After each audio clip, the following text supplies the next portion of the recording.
제가 15년 전 인도네시아 하우성 선교사의 초청을 받아서 선교사 교육을 위해서 방문한 적이 있었습니다. 당시 한 한국인 기업인이 저를 집으로 초청을 했어요.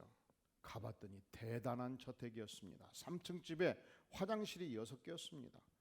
부부밖에 안 사는데, 그리고 그 집 안에 정원사 따로 있고 운전기사 2명 있고 요리사가 2명이고 청소 담당이 1명이고 마사지사 1명, 7명이 그 집에 거하고 있었습니다. 가족은 부부뿐이고. 그래서 어떻게 일하는가 봤더니 정원사는 아침에 1시간, 오후에 1시간, 그리고 일 안 해요. 그래서 제가 물었어요. 그러면 운전기사 한 사람이 둘이 같이 하면 안 되냐 그랬더니 인도네시아에서는 겸직 금지의 원리가 있대야. 내가 정원사 하면서 기사를 하면 동네 사람들한테 돌팔매를 만들어 남의 일을 뺏어갔다고 그래서. 그럼 경비가 얼마 드냐 그랬더니 1인당 그 당시 한 10만 원, 그래서 70만 원을 가정 관리를 위해 쓴다는 거예요. 부럽지 않으세요? 이제 식사를 하는데 기가 막히게 맛있는 양고기, 소고기 여러 개 나왔어요. 그래서 한참 먹다가 접시가 고기가 한 4분질로 줄면 언제 모르게 수건을 달고 탁 가서 고기를 따끈하게 해서 또 올려줘요. 워낙 날씨가 더운 지역이라 얼음 물컵에 물을 자꾸 마시면 한 3분질로 줄잖아요. 그러면 또 수건을 탁 달고 와서 소리 없이 와서 쫙 따라주고 밥을 다 먹을 때쯤 되니까 내 식성을 다 파악하고 있더라고요. 부럽지 않으세요? 그런데 봤더니 그 당시 한국에서 파견된 상사 주재원들, 예를 들어서 LG의 인도네시아 지사장이라든가 또 한국은행 지사장이라든가, 이 상사 주재원들이 다 집안에 3명, 4명 관리인들을 두고 살아요. 부럽지 않으세요? 부럽지요? 근데 더 놀라운 사실은 남성들은 연말만 되면 모두 본국의 인사부서에 연락을 해가지고 한국에 들어가기를 원한다는 거예요. 그래서 왜 그러냐고 그랬더니 인도네시아 밤 생활이 그렇게 지겹대요. 우리 남성들은 퇴근하고 먹고 마시고 놀아야 되는데 도무지 그것이 없다는 거예요. 친구 관계 다 끊겼지요. 본가, 처가, 외가, 인간관계 다 끊겼지요. 새로운 친구 사귀기는 어렵지요. 그래서 본국에 들어가기를 원한다는 것이죠. 근데 놀랍게도 여성들은 입장이 달랐습니다. 여성들은 이곳이 천국이라고 외치고 있었습니다. 눈 떠서 어디 헬스클럽 가고 싶으면 A기사 준비하시오 하면은 많이 모시고 갑니다. 아침에 샤워하고 가운을 입고 등어리가 시끈시끈하면 마사지사가 와서 싹 마사지를 해줍니다. 점심은 소고기에 왕새우 튀김이 먹고 싶으면 소고기에 왕새우 튀김을 준비하라 하면은 요리사가 기사 대동에 가가지고 맛있는 이 차려를 준비해서 대령을 합니다. 청소 다 해주지요. 정원 깎아주지요. 너무너무 해피하다는 거예요. 그런데 한국에 들어가려고 생각하면 대부분 3개월 전부터 소화불량에 걸린대요. 이게 한국 가서 이 가사노동이 여성들 보통은 아니지요. 저도 주부 생활을 해보니까 이게 보통 일이 아니더라고. 그리고 우리는 계층 사회잖아요. 또 나의 가장 사랑하는 남편의 가장 사랑하는 가족들을 섬기기가 쉽지는 않잖아요. 이것이 우리는 이해가 안 가. 어찌 그리요? 그런데 귀국해서 우아래로 시댁을 섬길 일이 쉬운 일이 아니고, 또 직장, 남편 직장의 직원들이, 가족들이 모여도 상사 부인을 또 모셔야 되잖아요. 내가 왜 한국에 가서 이런 고생을 해야 되냐? 이곳이 천국이로다. 여성들은 그렇게 생각한다는 것입니다. 근데 부러우지 마세요. 요즘은 인건비가 어려워서 올라가지고 쉽지가 않대요. 여러분, 우리는 문화적으로 서열 문화예요. 계층 문화예요. 그래서 우리 남성들이 명함을 주고받고 할 때도요, 이름보다도 먼저 보는 것이 있습니다. 회사 이름과 직책을 봐요. 이 친구 3년 전에도 과장이더니 아직도 과장이네. 아따, 상무이사네. 높낮이를 보기 쉬워요. 또 만나서 통성명을 하고 나면 큰애가 몇이요? 31살. 나는 큰애가 35인데 장가는 언제 갔수? 해서 나보다 한 5년 밑에는 되겠다 해서 딱 하대를 시작을 해요. 다 이게 뭐예요? 우리는 만나면 높낮이를 재고 섬김받기를 원합니다. 그런데 여러분, 오늘 말씀은 역사의 혁명이에요. 왜냐하면 우리 예수님은 누구보다도 이 땅에서 섬김받기에 합당하신 분이십니다. 왜냐하면 그분은 창조주시기 때문에, 그분은 권세자이기 때문에. 그런데 우리 주님께서 오히려 섬김받기를 거부하고 섬기기로 작정하셨기 때문에 그렇습니다. 자, 오늘 6절에서 보면 그는, 예수 그리스도, 그는 근본 하나님의 본체셨습니다. 하지만 하나님과 동등됨을 취할 것으로 여기지 아니하셨습니다. 오히려 자기를 비우셨습니다. 종의 형체를 가지셨습니다. 하나님이심에도 불구하고 사람들과 같이 되셨습니다. 사람의 모양으로 나타나셨습니다. 자기를 낮추셨고 죽기까지 복종하셨으니 십자가에 죽으신 것입니다. 십자가는 그 시대 가장 극악무도한 범죄인이 받는 형벌이었습니다. 예수님은 죄 없으신 분이었습니다. 자기가 창조한 피조된 인간에 의해서 채찍에 맞으시고 온몸에 피를 흘리시고 살점이 떨어져 나가시면서 고난을 당하시고 십자가에서 물과 피를 쏟으면서 죽기까지 하셨습니다. 이 땅의 모든 인생들은요, 이 땅에서 태어날 때 잘 살기 위해서 왔지요. 내 뜻을 펼치기 위해서 왔지요. 예수님은 아니었습니다. 그분은 죽으심을 위해서 오셨습니다. 죽기 위해서 오셨습니다. 내 인생의 모든 죄가 용서받기 위하여 그분의 인생 목표는 죽으심이었어요. 섬김이었습니다. 그래서 우리는 예수님께서 십자가에서 죽으셔야만 했던 그 본질적인 의미, 그 이유를 우리가 몇 가지로 성경 말씀을 통해서 오늘 확인해 보고자 하는 것입니다. 왜 예수님이 십자가에 죽으셔야만 했느냐? 여러분, 우리 인생의 모든 죄가는 인간 스스로 해결할 수 있는 것이 아닙니다. 빌 브라이트라는 유명한 전도자가 성경 66권을 요약하고 요약해서 4가지 중요한 원리를 선포했습니다. 이 사역일을 통해서 100만 명 이상이 구원을 받았습니다. 이 첫 번째 원리가 하나님은 당신을 진실로 사랑하시며 당신을 향하여 위대한 계획을 가지고 계십니다. 그런데 우리 인생들은 거부합니다. 하나님이 나를 사랑하는지를 모릅니다. 그분이 내 인생을 향해서 위대한 계획을 가진 것을 거부합니다. 믿기지가 않습니다. 왜 그러는가? 하나님과 분리된 인생을 살았기 때문에, 하나님의 피조물임에도 불구하고 그분께 영광을 돌리지 않았기 때문에, 하나님과 관계가 없기 때문에 그것을 성경은 죄라고 말하고, 이 죄가는 쉽게 인간이 해결할 수 있는 죄가가 아니었습니다. 두 번째 원리, 사람은 죄에 빠져 하나님으로부터 떠나 있습니다. 그리하여 하나님의 사랑을 도무지 알 수 없고 그 핵을 체험할 수가 없는 것입니다. 오래전 미국에서 소형 비행기 사고가 있었습니다. 그런데 문제는 비행기가 추락하는데 비행사가 탈출을 했어요. 탈출하다가 이마를 기체에 부딪혀서 찢겨서 피 흘리게 된 거예요. 문제는 그가 바닷속에 빠졌을 때 마침 그 지역을 지나가던 수백 마리의 상어떼가 피냄새를 맡고 운집한 거예요. 그때 또 하나의 비행기가 그 지역을 지나다가 아주 기막힌 장면을 본 것이죠. 한가운데 피 흘리면서 헤엄치는 사나이가 있고, 그리고 수백 마리의 상어떼들이 운집하고 있고, 죽었다 저 친구. 그래서 해난 경비대에 긴급 타전을 했습니다. 위도메또 경도메또 긴급 출동하라.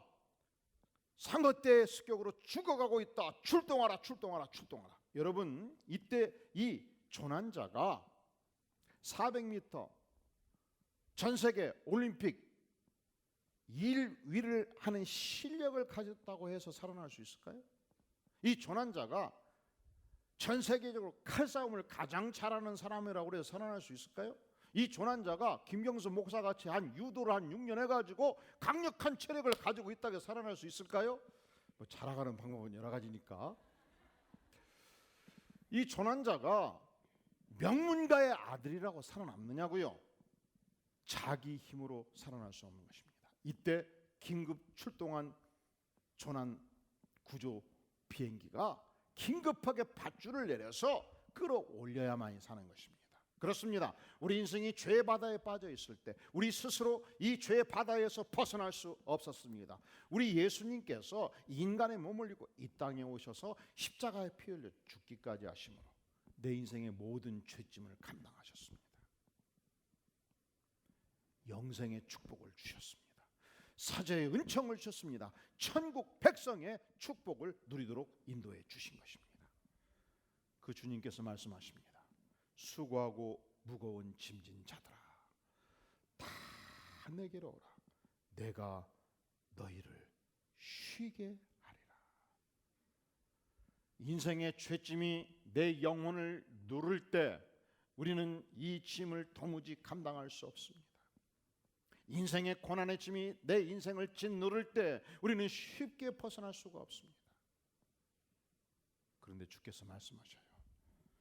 수고하고 무거운 짐진 자들아, 다 내게로 오라. 내가 너희를 쉬게 하리라. 아멘.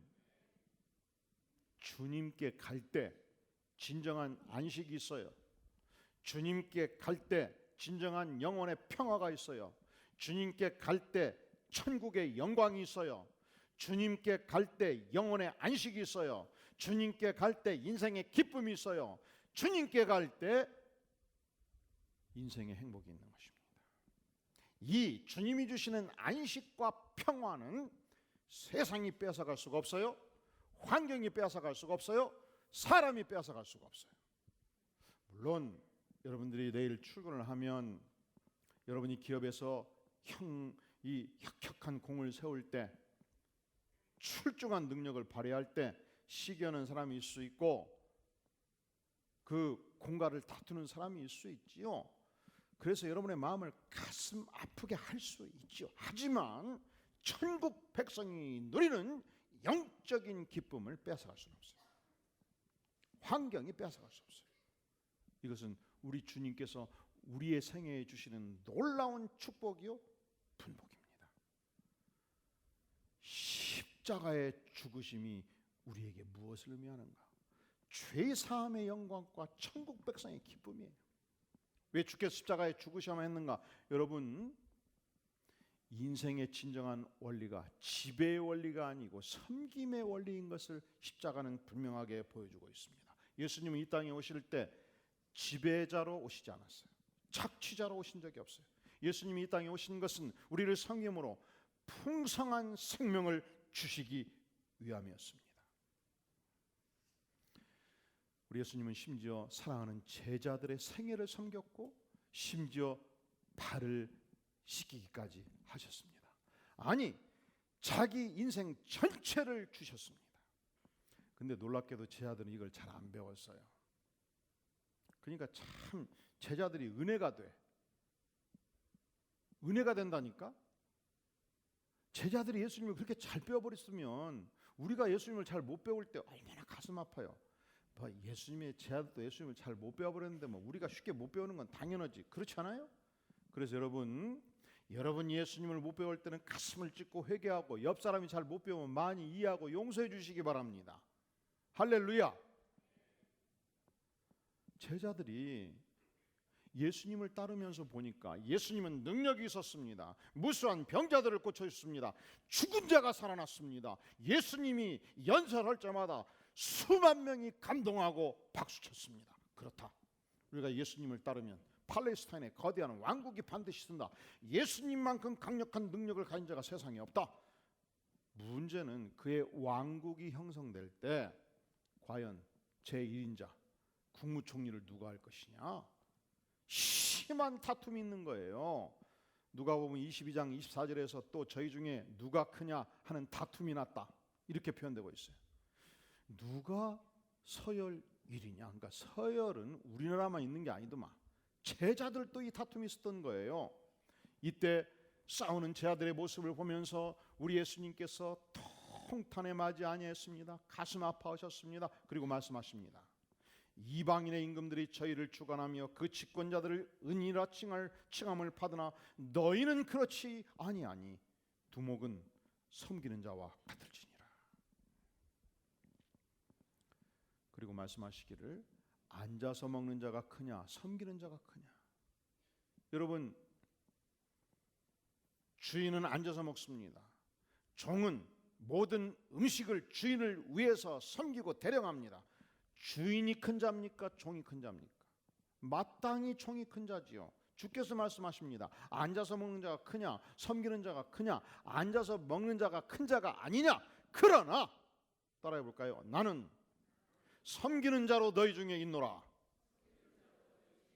무엇을 말씀하십니까? 우리 주님은 하나님이셨습니다. 하늘의 왕자였습니다. 하지만 우리 주님은 이 땅에 와서 제자들을 섬기는 자로 존재하였다는 것입니다. 그리고 주께서 말씀하십니다. 나를 따르라. 한국 교회가 왜 어지러운지 아십니까? 한국 교회가 왜 한국 사회에 부담이 되고 짐이 되는지 아십니까? 주님의 말씀을 따르지 않기 때문에 그래요. 교회 지도자들이 주의 말씀을 따라서 겸손하게 섬겨야 됩니다. 그런데 섬기지 않습니다. 얼마나 많은 교회들이 지도자들이 다툼이 있어가지고 나누어지고 고통합니까?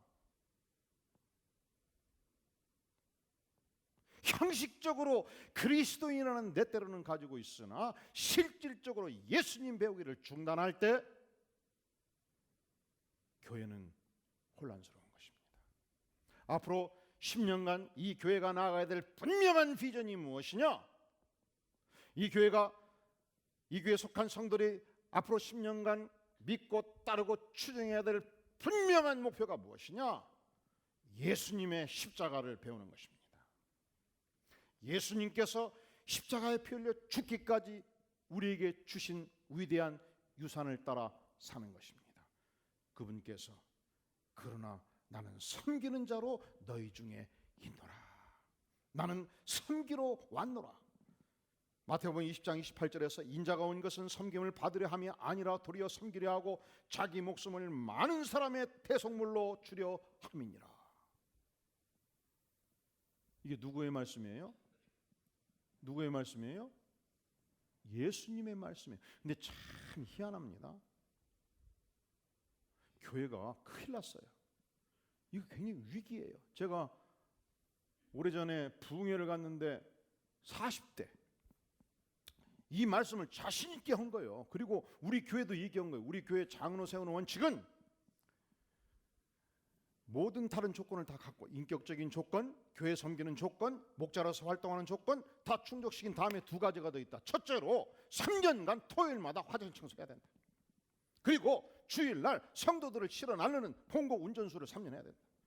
이걸 통해서 장로가 존재해야 될 분명한 목적, 나는 주님을 섬기고 백성들을 섬기기 위해서 존재한다. 할렐루야.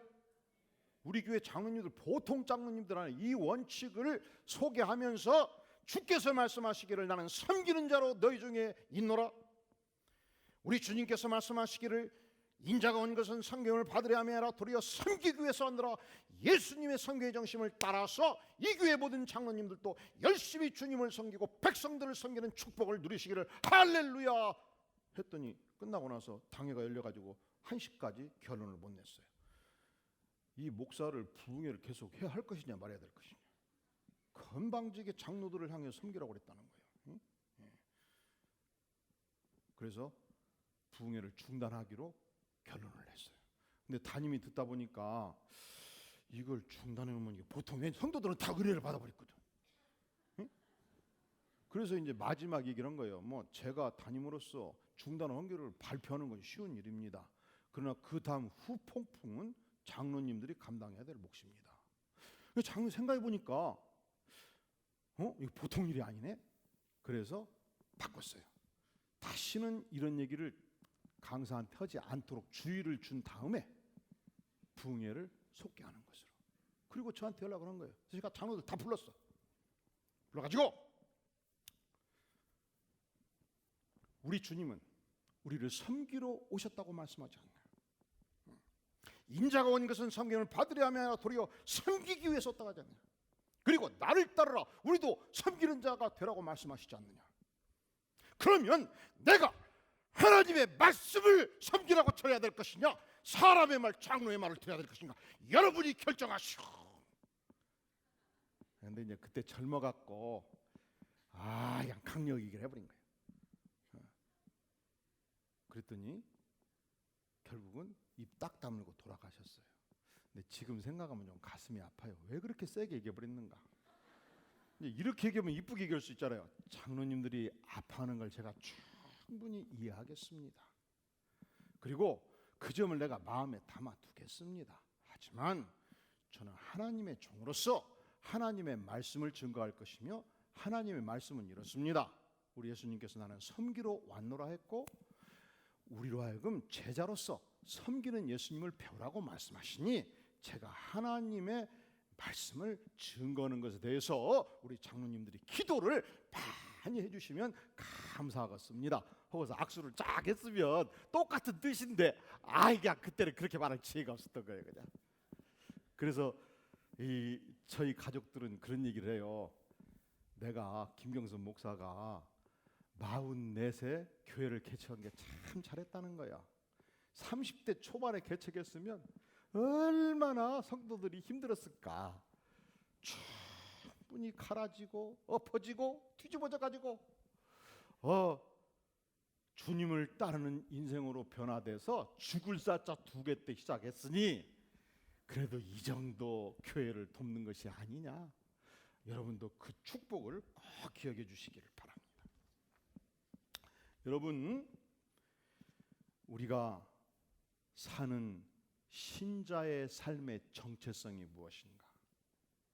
내가 존경받고, 내가 섬김받고, 내가 사람들로부터 많은 것을 받기 위해서 사는 삶은 그리스도의 삶이 아니에요.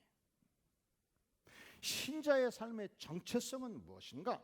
하나님이 내게 주신 은사, 내게 주신 재능, 내게 주신 시간의 자원을 예수님을 위하여, 예수님의 몸된 교회를 위하여, 성도들을 위하여 온전히 섬김으로 드리는 위대한 삶, 이게 신자의 정체성이에요.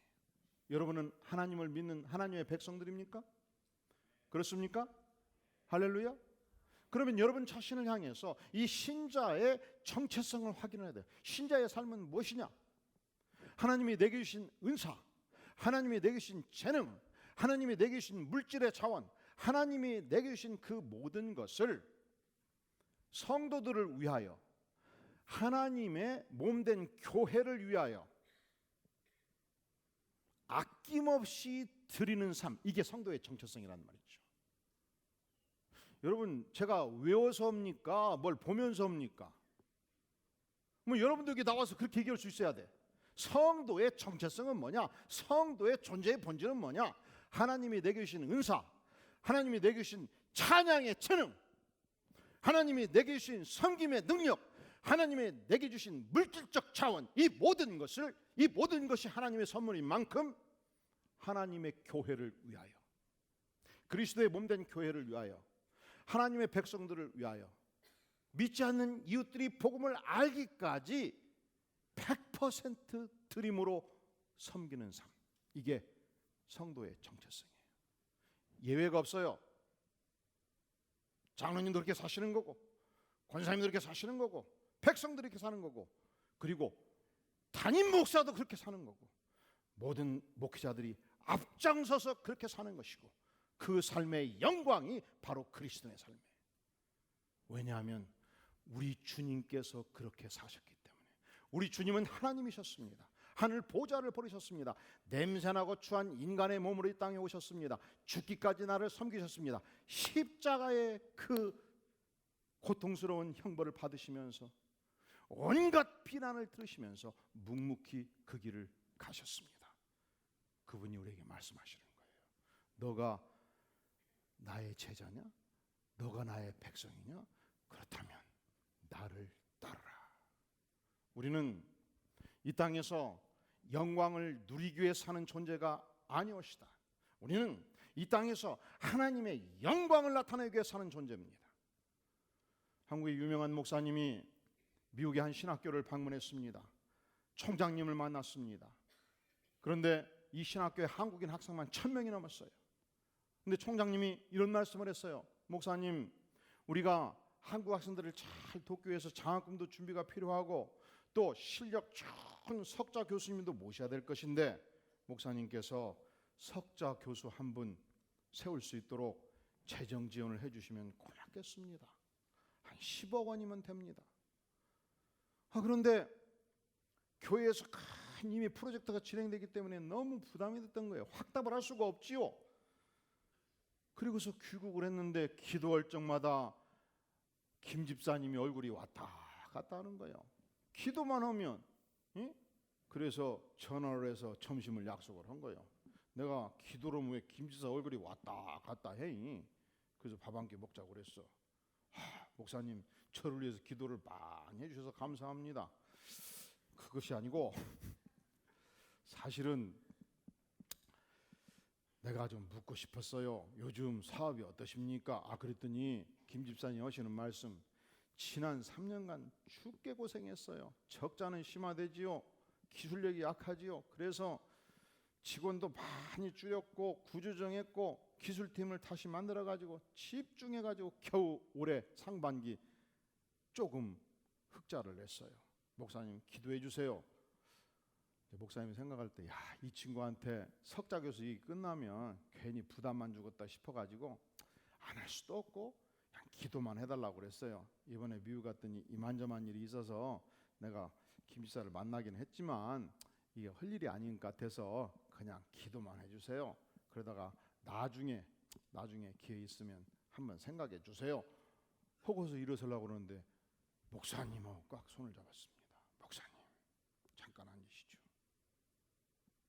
목사님께서 사람 키우겠다는데 주님의 나라 위해서 큰일 하겠다는데 상반기 조금 흑자 난 거 9억 원 전체 헌납하겠습니다. 이게 기업인들은 또 9억도 조금 그리요. 어마어마한 거 아니요? 그래서 석자 교수의 길을 열게 된 것입니다. 여러분, 섬김은 뭐냐? 섬김은 뭐냐? 하나님이 내게 주신 시간의 자원, 물질의 자원, 은사의 자원, 생명의 자원, 하나님의 나라를 위하여, 교회를 위하여, 백성들을 위하여 아낌없이 바치는 삶, 이게 신자예요. 여러분은 신자입니까? 근데 평소에 신자에 다 아멘 하는데 이렇게 신자의 정체성을 얘기하면서 물으니까 한 번도 하면 다시 한번. 신자란 시간의 자원, 은사의 자원, 물질의 자원 100% 아낌없이 하나님의 나라를 위하여 백성 다 위하여야 돼요. 제가 끝나고 물어볼 거예요. 왜냐하면 이게 공평한 것입니다. 목사는 죽으라고 잠도 못 자고 설교 준비하고 다 외워가지고 그러는데 듣는 사람들은 끝나자마자 가면서 잊어버리면 얼마나 억울합니까? 근데 이게 중요하기 때문에 신자란 시간의 자원, 물질의 자원, 은사의 자원 모든 것을 하나님의 나라의 영광을 위하여, 하나님의 교회를 위하여, 백성들을 위하여 아낌없이 바치는 삶의 실체, 이게 신자예요. 믿습니까? 할렐루야. 우리 안디옥 교회는 훌륭한 성도들입니다. 20세기 유명한 기독교 문필가였던 C.S. 루이스는 유명한 명언을 남겼습니다. 하늘을 겨냥하는 삶을 살라. 그러하면 땅은 덤으로 얻게 될 것이다. 만약에 땅을 겨냥하는 삶을 산다면 어느 것도 얻지 못할 것이다. 사랑하는 성도 여러분, 하늘을 겨냥하는 삶을 사시기를 바랍니다. 하나님께서 모든 필요를 공급해 주실 것입니다. 주께서 십자가에 죽기까지 하실 때 과연 십자가는 무엇을 의미하는가? 여러분, 십자가는요, 우리 예수님께서, 전능하신 하나님이신 예수님께서 자기 전체가 부서진 현장이에요. 무너진 현장이에요. 죽으신 현장이에요. 온전히 자기를 부인한 현장이에요. 그러니까 십자가는 뭐냐? 자기 부인의 현장입니다. 여러분, 우리의 신앙이 자라면 자랄수록 가장 영롱하게 확인되는 것은 자기 부인이에요. 놀랍게도 한국교회는 신앙 연주가 깊어지면 깊어질수록 고집이 세지는 분들이 있어요. 20년 신앙생활한 권사 고집 이겨낼 수가 없어. 우리 교회는 그런 분이 거의 없는 것 같아요. 이 거의라고 표현하는 부분에 굉장히 방점을 찍어주시기 바랍니다. 그런데 진정한 의미에서 우리가 예수님을 따른다면 십자가의 능력이 나타나면 자기 부인이 이루어져요. 주께서 말씀하셨습니다. 아무든지 나를 따르거든 자기를 부인하고 자기 십자가를 지고 나를 쫓을 것이니라. 이 자기 부인이 뭐냐? 내가 온전히 하나님의 뜻에 100% 따르겠다는 의지의 결단이에요. 자기 부인이 뭐냐? 내 뜻을 완전히 내려놓는 삶의 표현이에요. 자기 부인이 뭐냐? 영적인 교만을 꺾는 거예요. 100% 나를 비우고 성령으로 채우는 것이며 하나님의 의지로 채우는 것입니다. 이게 십자가예요. 저는 시골에서 자랐습니다. 그런데 겨울철이 가까우면 보리씨를 심어요. 그리고 2월 중순 되면요, 그 추운 겨울을 난 보리씨가 싹이 틉니다. 파릇파릇 3cm, 5cm 올라와요. 그게 어린 시절 너무 신기해서 어떻게 겨울을 견디고 싹이 나냐 해가지고 보리씨를 딱 잡고 툭 뽑으면요, 그 보리 싹 밑에 동그란 씨가 있고 그 밑에 뿌리가 내려져 있어요. 그리고 뿌리 끝털이에 보리 껍질이 딱 붙어 있다니까. 그 보리 껍질을 딱 누르면 뭐가 나올까요? 아무것도 안 나와요. 완전히 비어 있어요. 그러니까 이 보리씨는 자기를 완전히 버려서, 자기를 완전히 죽여서 싹을 틔웠고 뿌리를 틔운 거예요. 내가 죽어야 예수님이 살고, 내가 죽어야 교회가 살고, 내가 죽어야 하나님의 백성들이 사는 것입니다. 요한복음 12장 24절에서 한 알의 밀이 땅에 떨어져 죽지 아니하면 한 알 그대로 있고 죽으면 많은 열매를 맺느니라. 한 알의 밀이 땅에 떨어져 죽지 아니하면 어떻게 되고? 여러분이 만약 이 교회의 중직이라면 이 위대한 하나님의 교회를 위해서 완전히 죽어지는 삶을 사시기를 바랍니다. 내가 죽으면 많은 열매를 맺습니다. 근데 그냥 나가 펄펄 살아갖고 누가 눈으로 조금 흘렸다는 거예요. 그것이 인간도 아니라는 거예요. 이게 뭡니까? 내가 막 펄펄 살아있잖아요. 한 알의 밀이 땅에 떨어져 죽지 아니하면 한 알 그대로 있고, 30년 신앙생활에서 타이틀은 권사를 받았는데 내가 그대로 살아있으니까 한 알 그대로 있잖아요. 아무 열매가 없잖아요. 그런데 완전히 죽으면 새싹이 돋고 뿌리가 내리고 4월, 5월이 됐을 때 보리싹 하나에서, 보리 알갱이 하나에서 수백 개의 열매를 맺히게 되는 것입니다. 이것이 십자가의 정신이고 이것이 미랄의 정신입니다. 사랑하는 성도 여러분, 이 안디옥 교회가 앞으로 10년 어느 방향을 향해서 나갈 것인가, 주께서 주시는 명백한 십자가의 비전이 있습니다. 그것은 바로 미랄의 비전입니다. 그것은 우리가 십자가를 통해서 죄사함의 은혜를 풍부하게 누리는 것입니다. 십자가를 통해서 천국의 열매를 풍성하게 맺는 것입니다. 이 십자가의 복음이 왕성하게 증거되는 것입니다. 두 번째, 우리는 언제든지 섬김의 축복을 누리는 것입니다. 가정에서도 섬김의 축복, 직장에서도 섬김의 축복, 교회 와서도 내 손발로 백성들을 섬겨서 하나님의 나라를 왕성하게 차라도록 내 인생 전체가 뒷받침하는 것입니다. 어떻게? 자기 부인을 통해서 내가 밀알처럼 썩되 푹 썩어지는 거예요. 어떻게 썩어지는 거예요? 그렇게 어떻게 썩어지는 거예요? 네. 여러분, 성가대도 아름답게 발전을 하면 내가 푹 썩어져 버리는 거예요. 내가 살아 움직이면 막 안 돼요. 아따 김집사 소리 삐진다, 좀 작게 내거라니. 그래서 눈으로 우아래 한번 훑고, 최집사 좀 크게 좀 내. 이것은 지자만이 하는 것이요, 왜 알토 소프라노에서 막 소리를 내고서 막 귀절을 하려고 그래요. 김집사 여기 앉아, 여기. 이것도 쥐자가 하는 일을 왜 막 성가대원들이 서로 막 여기 앉아라 저거 앉아라 싸우냐고. 우리 교회는 그런 법인데 어디 가니까 막 아이고 시끄럽고 혼났어. 내가 죽어야, 내가 썩어져야 하나님의 영광이 나타나는 것입니다. 앞으로 10년 이 교회가 나가야 될, 오늘 비전 11번째예요. 앞으로 10년 지금 11번 우리 교회가 어디로 나가는가, 이게 책이 한 권으로 나올 거예요. 안디옥 교회가 앞으로 어디 방향을 향해서 갈 거냐. 권사님들이, 장로님들이, 안수집사님들이, 목회자들이 무엇을 위해서 살고 무엇을 위해서 죽을 거냐. 십자가의 정신,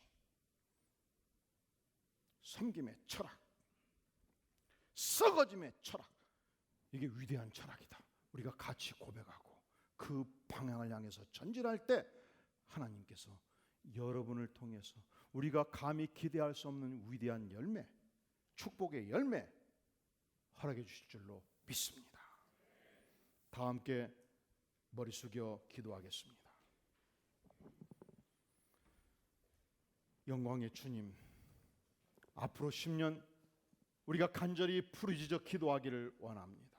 내 힘으로, 내 뜻으로 이룰 수 없는 목표입니다. 십자가의 은혜, 십자가의 청신, 섬김의 위대한 철학으로 무장하기를 구하며 기도하오니 아버지여 우리를 불쌍히 여겨 주시옵소서. 아버지여 우리 가운데 임하여 주시옵소서.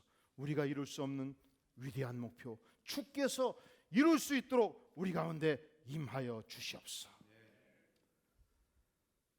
예수님의 이름으로 간절히 기도하옵나이다. 아멘.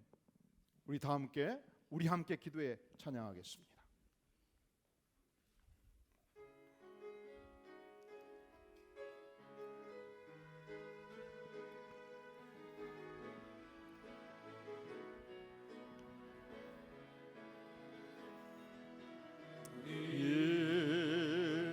함께 기도해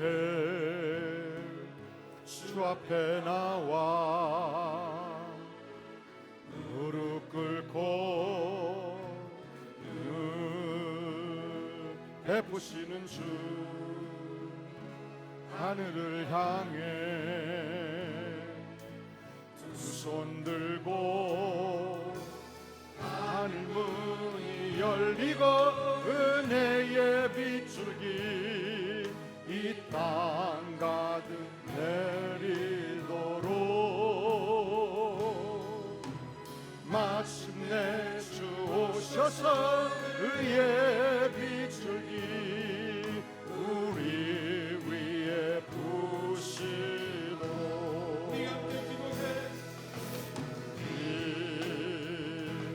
함께 기도해 무릎 꿇고 베푸시는 주 하늘을 향해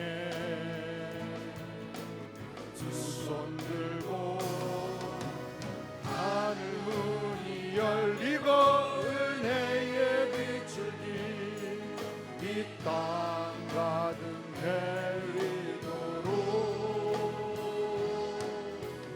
마침내 주 오셔서 의의 빗줄기 우리 위에 부시 이 시간 우리 마음을 모두어 간절히 기도하기를 원합니다. 이 십자가의 정신, 미랄의 정신을 따라서 주님 앞으로 10년 이 교회가 전진하게 도와주시옵소서.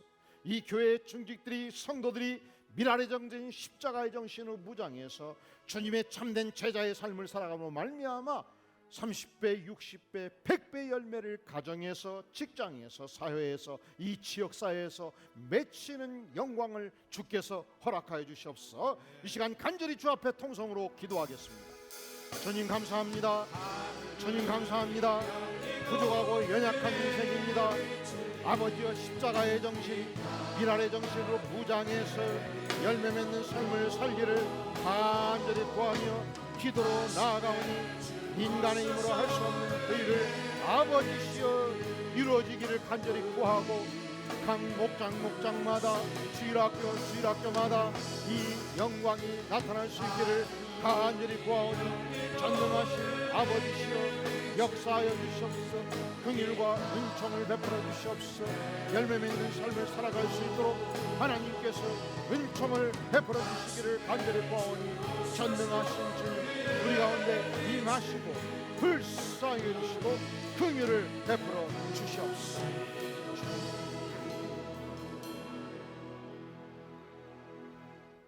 예수님의 이름으로 간절히 기도하옵나이다. 아멘. 아멘. 다 함께 기립하셔서 주만 바라볼지라 찬양하면서 헌물을 주 앞에 드립니다.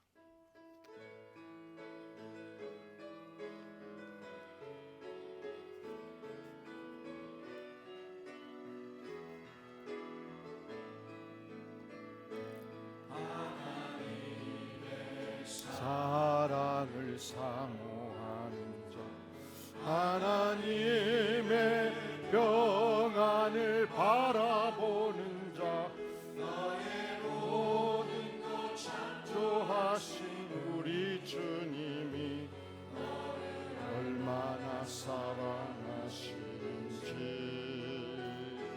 하나님의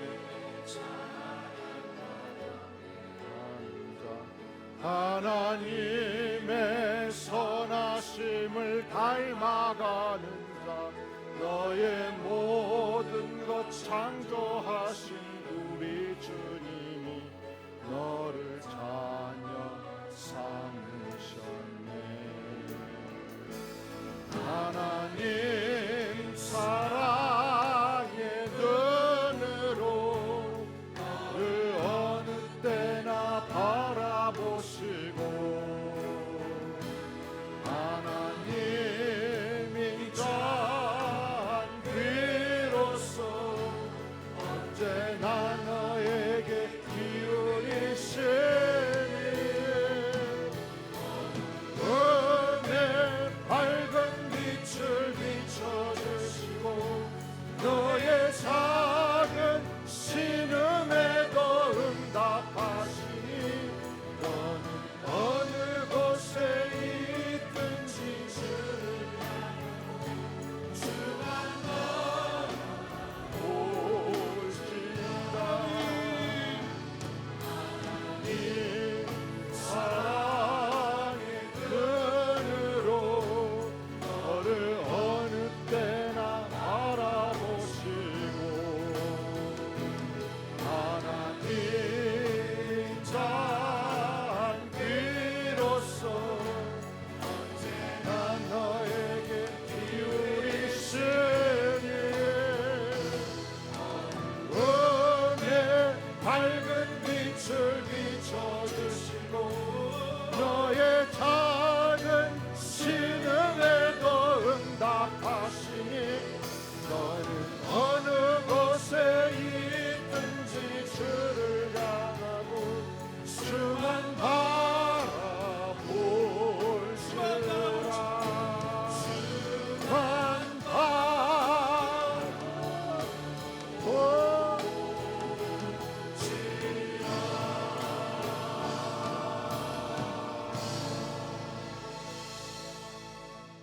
주님 감사합니다. 이 시간 마음을 모두 드리는 헌물을 주께서 받으시며 이 땅에 잃어버린 영혼들을 구원하고 하나님의 나라가 확장되는데 밑거름이 되기를 구합니다.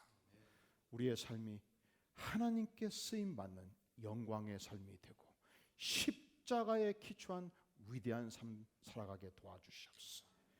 이제는 우리 주 예수 그리스도의 은혜와 하나님 아버지의 무한하신 사랑과 성령 하나님의 역사하심이 진실로 죄 많은 인생들 끝까지 섬기시며 십자가의 복음으로 우리를 인도하신 그 은혜 앞에 부복하며 예배로 나아가는 주의 사랑하는 백성들 심령 후에 가정 후에 기업 후에 영원까지 함께 계실지어다.